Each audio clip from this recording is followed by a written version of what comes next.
nice to see you. I'm so glad you're here with me. I'm Sue, and this is Fireside Chat. So, I want to share something. This is kind of like a really interesting book.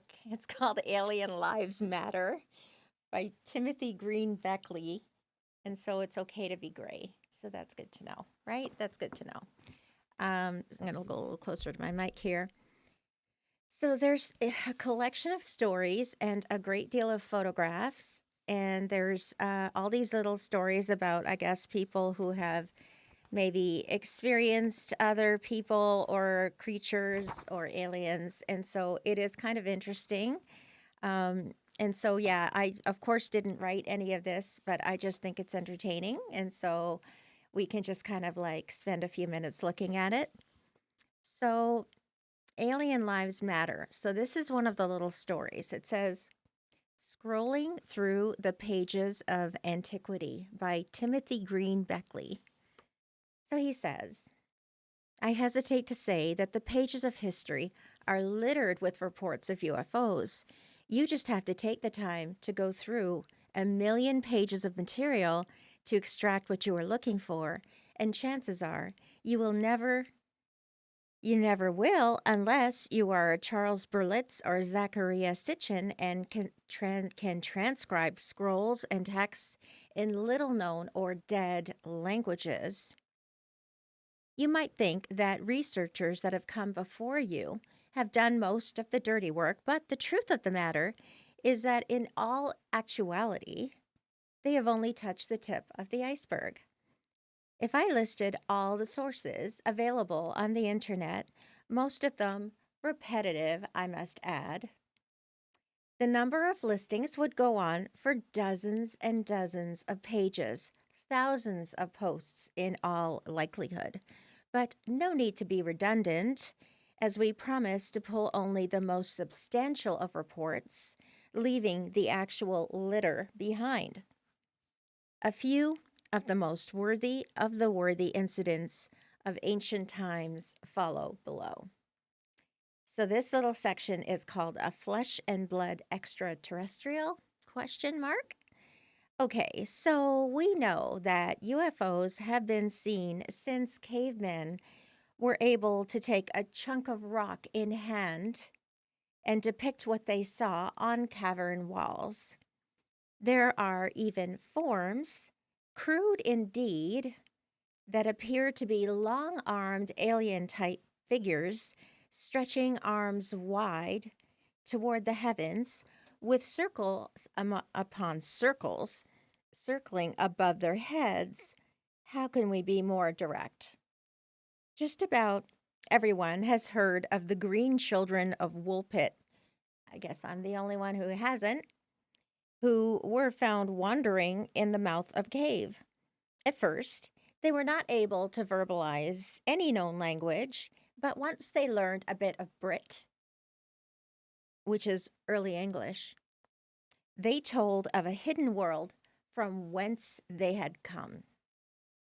Charles Fort, Frank Edwards, Brad Steiger, and so many others have written up this account, and there is even a pub in the UK named after the mysterious children where you can drink a warm one. No cold Budweiser allowed, mate, in their honor. But alas, antiquities scribe William Henry can do this tale one up. As the https www.gaia.co site reminds us, Mesopotamia, modern day Iraq, is a ground zero for ancient astronaut theorists who believe the myth and history of ancient stories and extraterrestrial visitations in humanity's past. From the descent of Inanna to the Enuma Elish to the Epic of Gilgamesh, the myths left behind by the ancient Sumerians who lived in this area tell of their interactions with otherworldly visitors. According to Henry, Quote, ancient astronaut theory says that Shamash was a flesh and blood extraterrestrial. He is a part of the group of gods the Sumerians called Anunnaki. They were led by Enki, who the Sumerians came to Earth to bring knowledge of the afterlife. Sumerian and Babylonian cylinder seals show Enki in a winged ring similar to Shamash's. So that's kind of interesting. Let's see. We're just going to look around here. All these stories. How about we'll just continue that? So there's this very long name. Something like Ashur-nas-Surpal II must have contemplated these scenes every day. He had tremendous wealth and he built many impressive monuments. Art, especially the extraordinary alabaster reliefs that lined his palace walls, was extremely important to him. For Ashur-nas-Surpal, these scenes were more than just a way of decorating his office. It was a way of expressing his temporal power, as well as his connection to the celestial realm. The text that accompanies these reliefs tells of his military conquests and his relationship with Shamash, who provided divine protection and prosperity from his winged ring. I love to stand before this scene and try to hear Ashurna-Surpal's voice. I imagine him having conversations with guests about it and the cosmic truth embedded within it. In a story that goes back to 1100 BC and must have been known to Ashur-Nasirpal II and contemplated by him as he viewed these scenes, Enma-Duranki, boy, nobody is just named Jeff, an ancient king of Sippar, was taken to heaven on a golden throne and seated before Shamash, who taught him the art of divination and the secrets of the tablet of the gods. When he returned to earth, doesn't that kind of sound like Moses? The enlightened earthling shared what he learned during his celestial journey. William, a well-respected researcher and speaker, theorizes in his conclusion to this mythic tale. We are often told in ancient texts that humans cannot enter the extraterrestrial worlds or homes of the gods unless accompanied by a god or transformed into one. That's interesting. Did Ashur-Nasirpal II hope to take this ultimate ride? Do you? And in what type of craft do you envision riding? This question is at the core of the study of ancient UFO art, just as it is the core of today's space programs. Each of us gets to decide for ourselves how we answer this question. So they do have some pictures.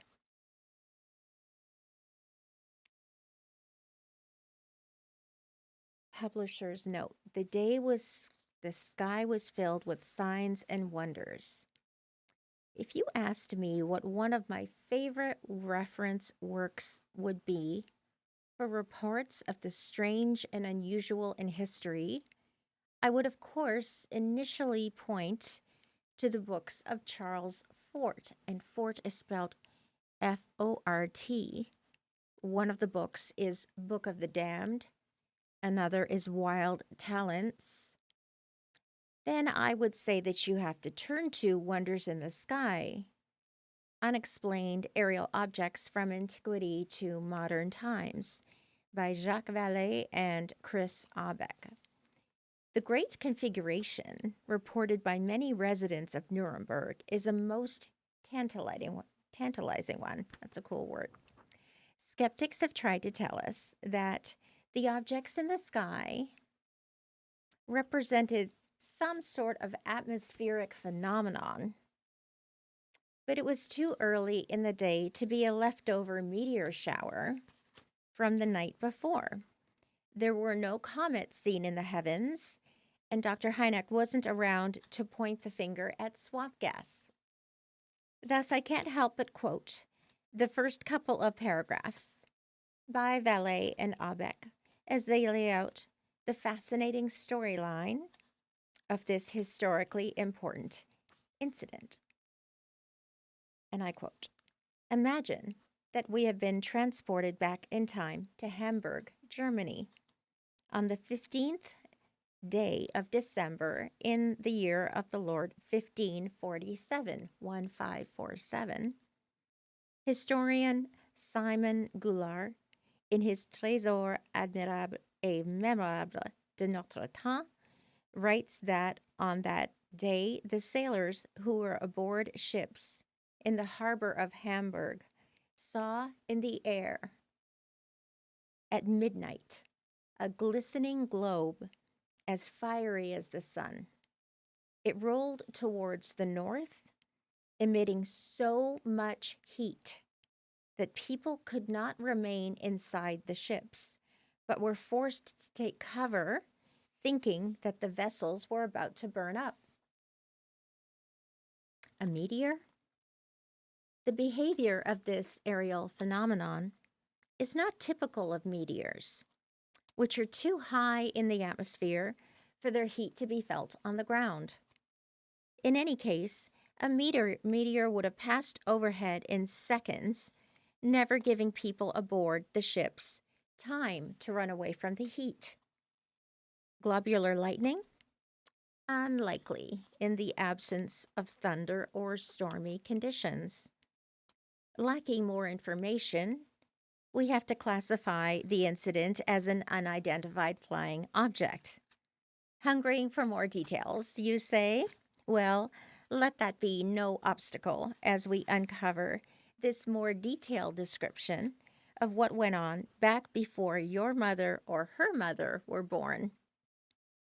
Taken from a broadsheet published in 1600, quote, "In the morning of April 14, 1561, at daybreak, between 4 and 5 a.m., a dreadful apparition occurred on the sun, and then this was seen in Nuremberg in the city, before the gates, and in the country, by many men and women.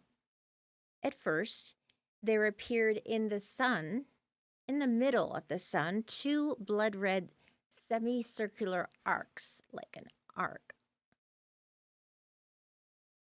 just like the moon in its last quarter. And in the sun, above and below and on both sides, the color was blood, and there stood a round ball of partly dull, partly black ferrous color. Likewise, there stood on both sides, and as a torus about the sun, such blood-red ones, and other balls in large number, about 3 in a line and 4 in a square. Beside the globes, they flew back and forth among themselves and fought vehemently with each other for over an hour. And when the conflict in and again out of the sun was the most intense, they became fatigued to such an extent that they all, as said above, fell from the sun down on the earth, as if they all burned, and then they wasted upon the earth with immense smoke. After all this, there was something like a black spear, very long and thick, sighted.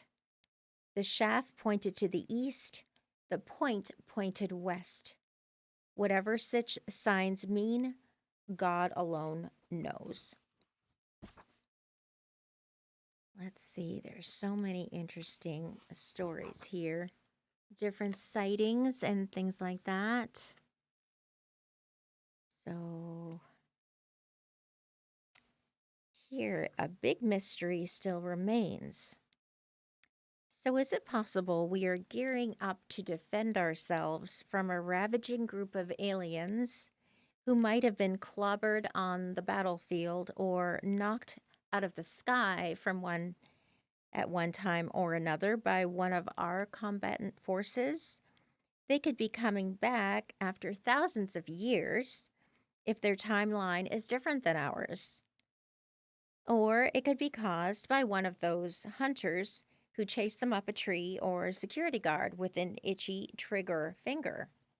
You will have to make up your own mind as we pledge to forward march in our investigation.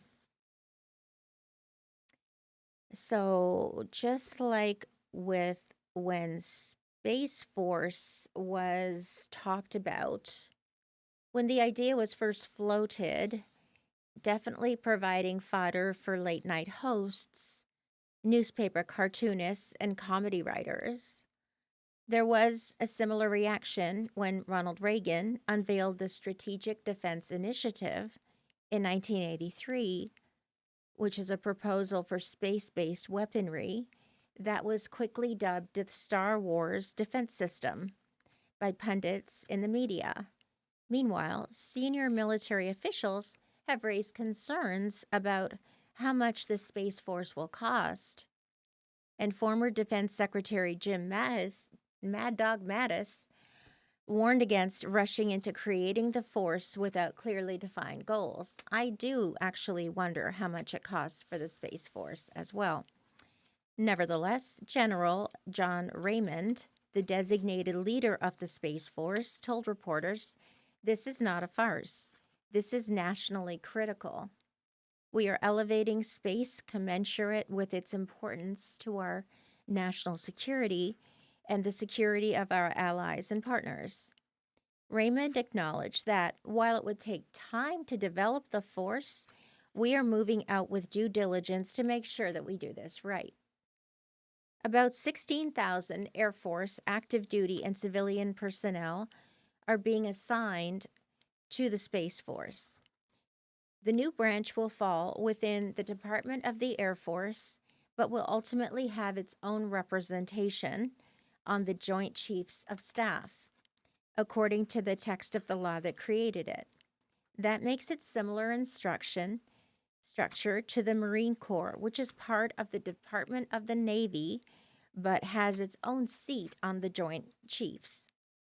Todd Harrison, who directs the Aerospace Security Project at the Center for Strategic and International Studies, explained, "It's about, all the different missions our military already does in space.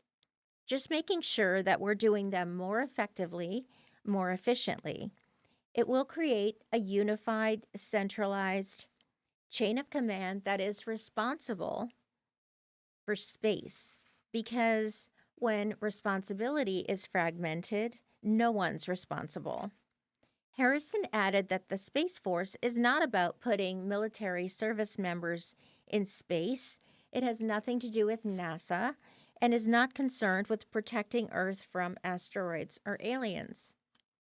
I thought that's what it was for. A space security expert at the U.S. Naval War College, Joan Johnson Fries, said that the kind of information gathered by U.S. space systems is crucial in warfare today. Whoever has the best information and can get it the fastest wins, and space provides a lot of that information. Russia and China may be interested in interfering with that flow of information, she said, but she's concerned that when space really was described as a war-fighting domain, it could provoke animosity with those countries needlessly. Personally, I don't think that we ought to couch it in those terms, Johnson Fries said, because when the United States starts chest thumping, all that does is prompt others to do the same and to bolster their capabilities, which in the long run can be counterproductive to the United States. Totally agree with that. So we are faced with the usual swaggering and confusing signals that have come to characterize so much of what Trump's presidency is about. The new Space Force marks out a territory that is specifically separate from any defense against an extraterrestrial military threat. When UFO sightings by Navy pilots were made public in 2017, they were big news at the time. and many believers dare to dream the decades long official cover up may be over. So, the newly created Space Force also bears watching, of course. Some of the coverage of the USSF has pointed out that a great many people are not aware of how dependent we are on our satellites, over 1,000 of them, for everyday things like the GPS functioning of our cars and cell phones, and even the cable television and internet we all take for granted. In terms of outer space, our ability to guard our satellites from earthly adversaries might seem just as crucial as defending ourselves from an alien invasion. In either scenario, we could quickly be rendered helpless if something interfered with the flow of information from space.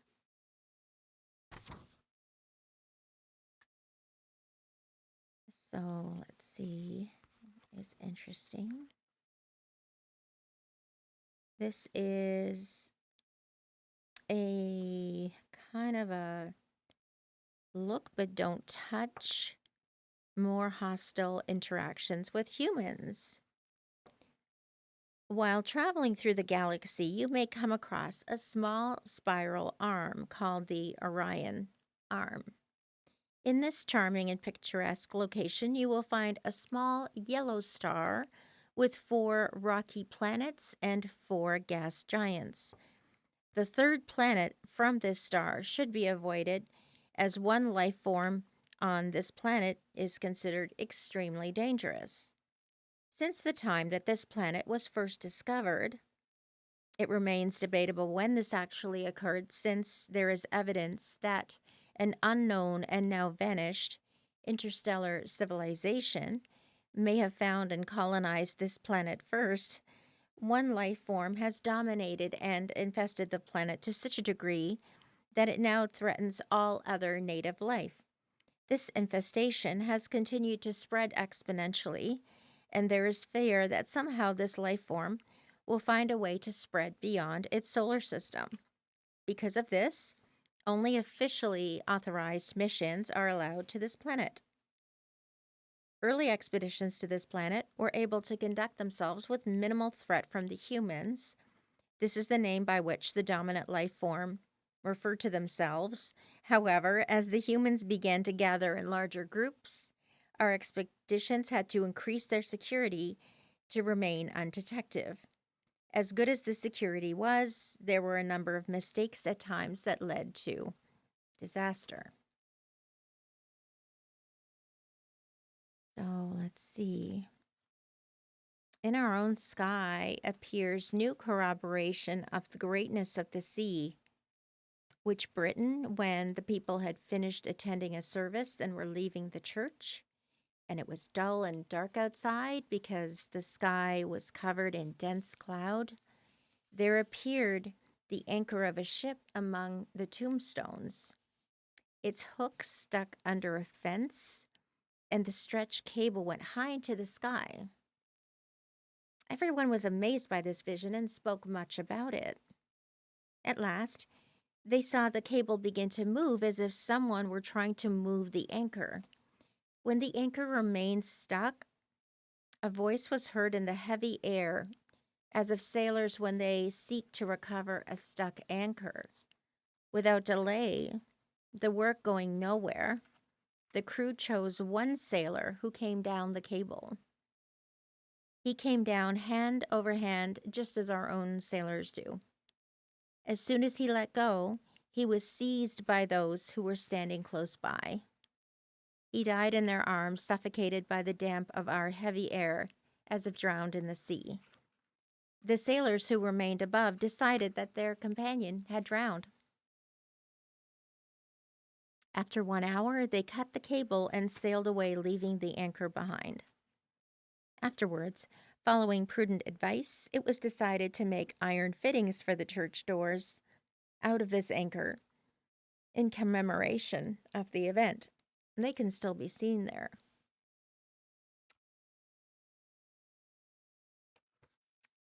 Even though the human species are exceedingly primitive, they are tool makers, which makes them even more dangerous. With the use of their tools, they have become more observant of their surroundings and curious about things that don't fit within the regular pattern of their normal lives. Because of this, in our observations of the planet and humans, we were forced to develop new and better techniques to remain unobserved and unmolested. The majority of times that the humans actually accidentally came across one of our landed ships, their typical reaction was usually a fright and they would run away. Others, though, would take just the opposite approach and would physically attack our ships and personnel with rocks, sticks, and anything else they had handy. This would lead to the first decree that Earth was considered hostile and that space travelers were advised not to land and interact with the indigenous population.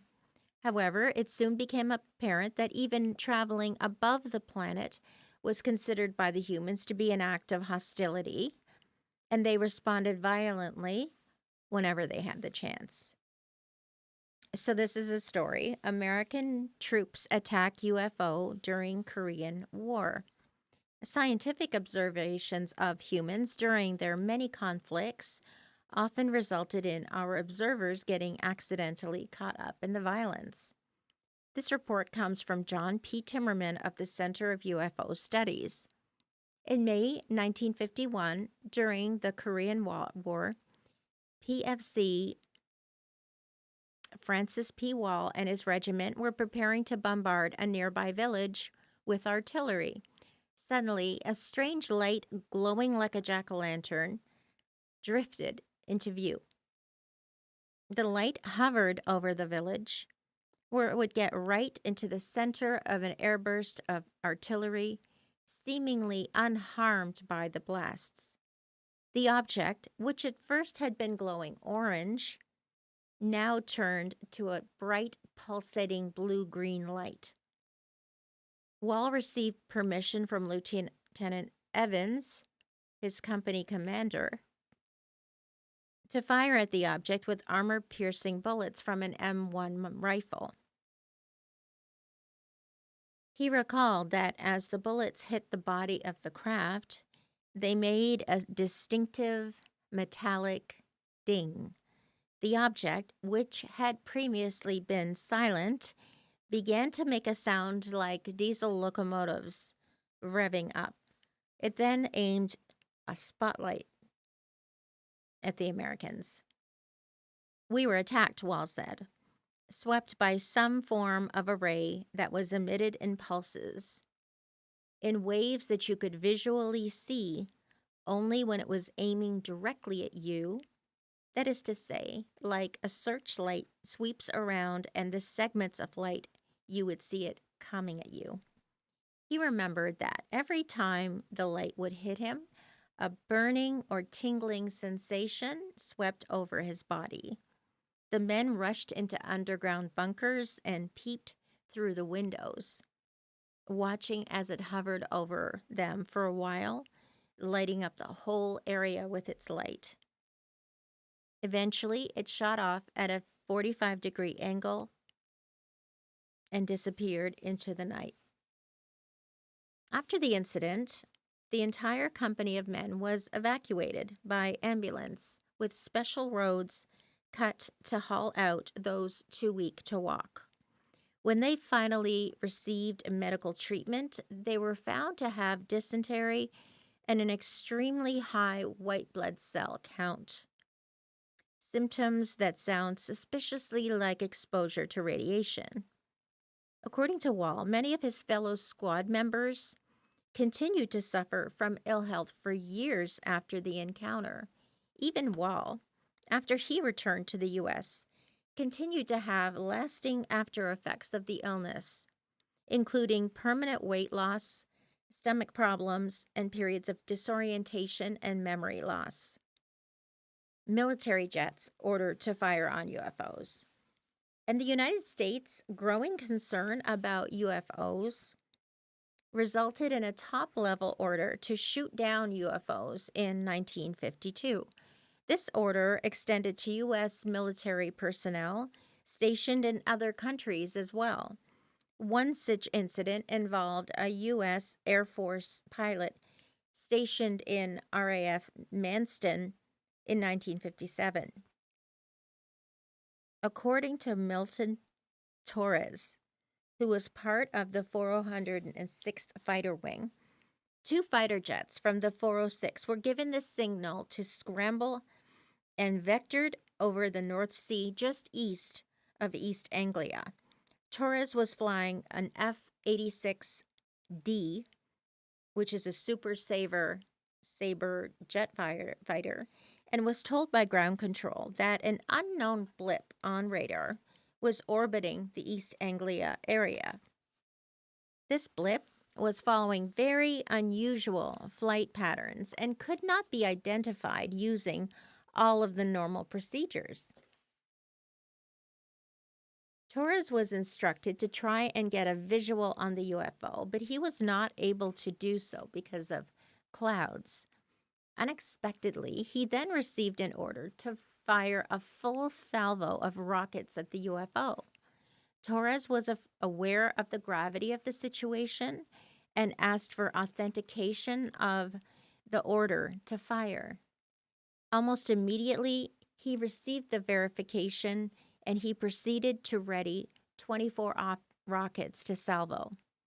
During this period of the Cold War, intrusions by Soviet aircraft to probe and try to defeat the British airspace defense radar systems was not unusual. The West conducted similar intrusions into Soviet airspace. Normally, the RAF, along with U.S. jets, would intercept and escort the Soviet planes out of the British airspace. No shots were ever fired. This was a regular war game acknowledged by both sides.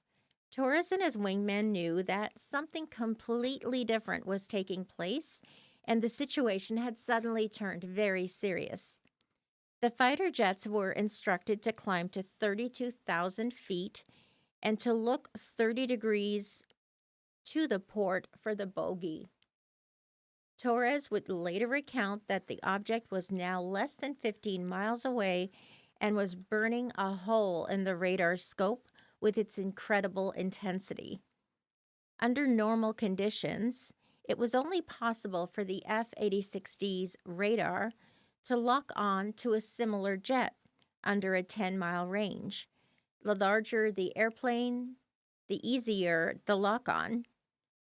The UFO, however, had the proportions of a flying aircraft carrier, and it was hovering perfectly still, as if awaiting the approaching jets.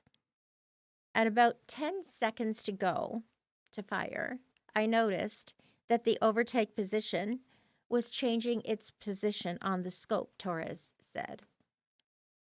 It moved rapidly to the 6 o'clock, then 3 o'clock, then 12 o'clock, and finally rested at about the 11 o'clock position. The UFO quickly outpaced the jets and vanished from both theirs and the ground-based radar as well. With the loss of the blip off their radar, the mission was over and they were vectored back to Manston. The next day, the pilots were debriefed by a civilian wearing a dark blue trench coat. Quote, he immediately jumped into asking questions about the previous day's mission, Torres said. I got the impression that he operated out of the States. After my debriefing of the events, he advised me that this would be considered highly classified and I should not discuss it with anybody, not even my commander. He then threatened me with a national security breach if I breathed a word of it to anyone. UFO attack during Vietnam War. New York City police detective Pete Mazzola, who passed away in 1987, served in Vietnam from 1965 to 1969. Mazzola told a New York paper, The News World, an incredible story involving a UFO that came under fire from both the Viet Cong and the Americans. Excuse me. Mazzola couldn't remember the exact date, only that it was around 1966 or 67. His patrol was pinned down in tall elephant grass by the Viet Cong when they saw a number of bright objects rise up over the paddy fields and hover in the air. I couldn't believe what I saw, Mazzola said. The other guys saw it too, but afterwards were too shocked to talk much about it, except to say, "What the hell was that?" Mazzola's job as forward observer for his platoon was to call in the coordinates of enemy positions to the U.S. Navy ships. Mazzola heard the shells first from the south, the American warships' positions, and then the objects began to receive artillery rounds in the other direction from the Viet Cong. The shells never made the target, Mazzola continued. They all exploded short. We could see the black smoke puffs in the air.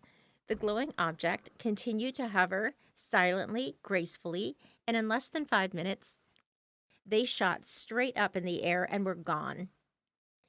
Humans worldwide should be considered dangerous.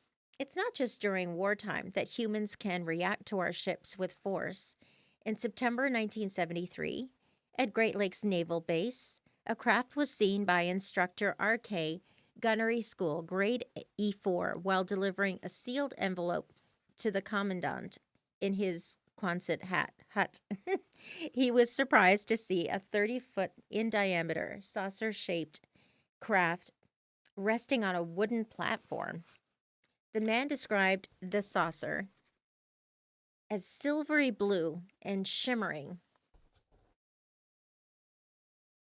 It tapered like a teardrop with a flange running along its top side from one end to the other. RK said that it was thought that this saucer had been shot down by a missile on its third pass over a Navy vessel. The saucer crashed in 350 feet of water between Hawaii and the mainland. It was retrieved by a Glomar Explorer shipped to Hawaii and then stateside to Chicago. We should go to Chicago and check that out.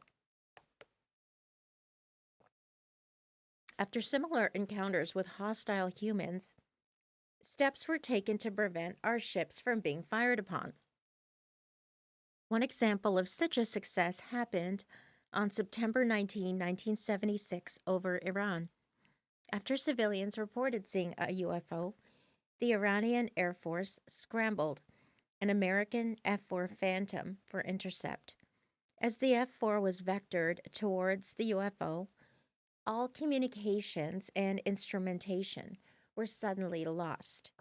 As the pilot broke off pursuit, the aircraft functions returned to normal. A second F-4 took up the pursuit and began closing in, but the UFO accelerated and stayed ahead of the Phantom.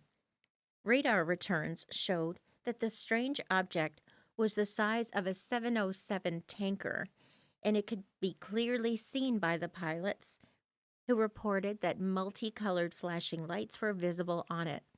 The second F-4 pilot next tried to lock in an AIM-9 missile at the UFO, but almost immediately he too lost all weapons panel and communication control.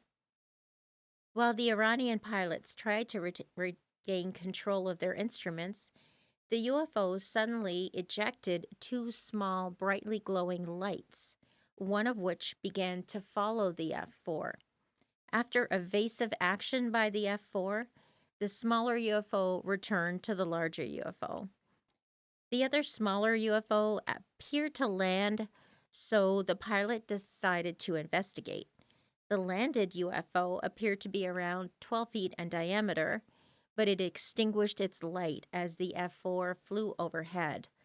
The larger UFO also vanished at the same time, both visually and on radar. It has been suggested that the Iranian pilots had mistaken the planet Venus for UFO. However, the pilots and the ground based radar operators were certain that they were engaging with an unknown aircraft of some kind. Skeptics point out that the U.S. may have been testing a top secret unmanned drone over Iranian airspace.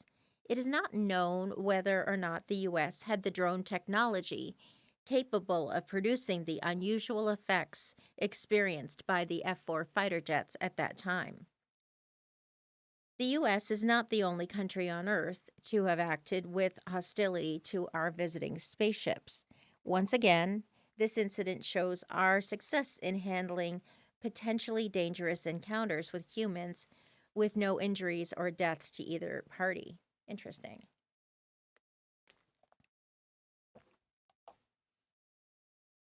There's a pilot of the Peruvian Air Force.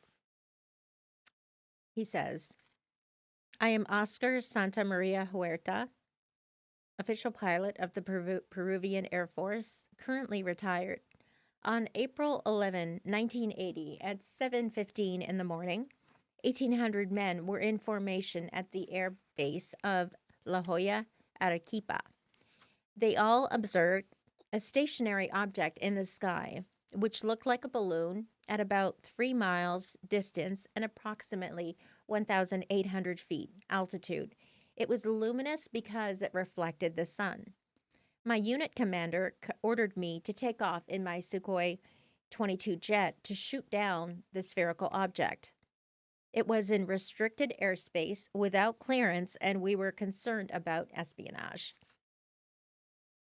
I approached the object and strafed 64 30-millimeter shells at it.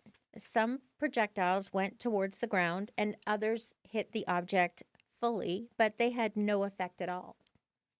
The projectiles didn't bounce off, but they were probably absorbed.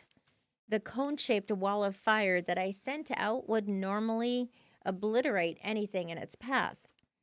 The object then began to ascend and move farther away from the base. When I was about 36,000 feet, it made a sudden stop, forcing me to veer to the side since I was only 1,500 feet away. I flew up higher to attack it from above, but just as I had locked onto the target and was ready to shoot, the object made a straight vertical climb, evading the attack. 2 more times I had the object on target when the object was stationary. Each time it moved away at the last minute, just when I was about to fire, always eluding my attack. I decided to climb at full thrust to get above the object, but it began to ascend almost parallel to my plane, and when I reached 63,000 feet, it stopped.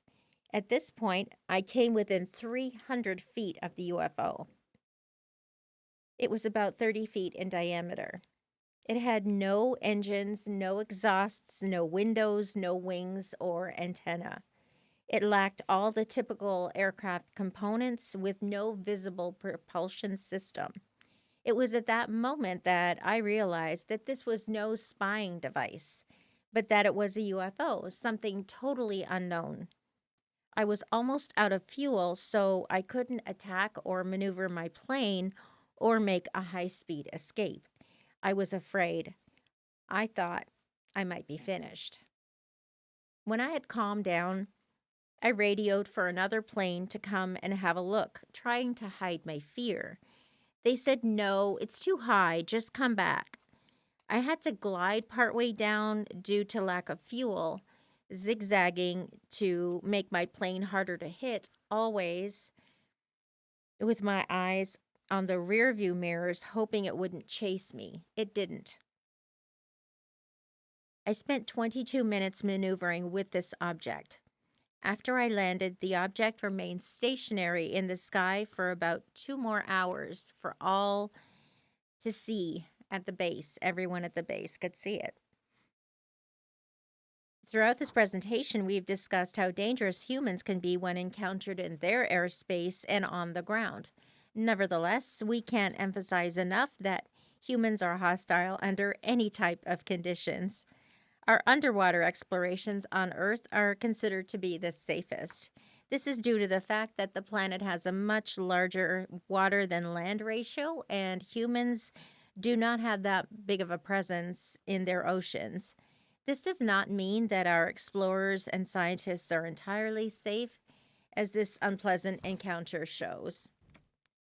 Researcher and expert on Soviet UFO cases, Paul Stonehill, writes that in the number of 1982, Mark Schatenberg, along with Lieutenant Colonel Gennady Zveryev, were conducting periodic training of reconnaissance divers, also called frogmen, of the Turkestan and Central Asian military regions.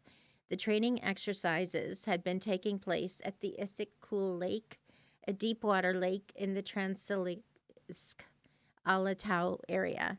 Unexpectedly, the officers were paid a visit by Major General Demyanko, commander of the Military Diver Service of the Engineer Forces of the Ministry of Defense.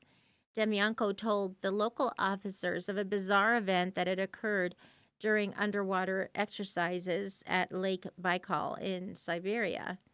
Frogmen had encountered mysterious, almost 10 feet tall, human like swimmers.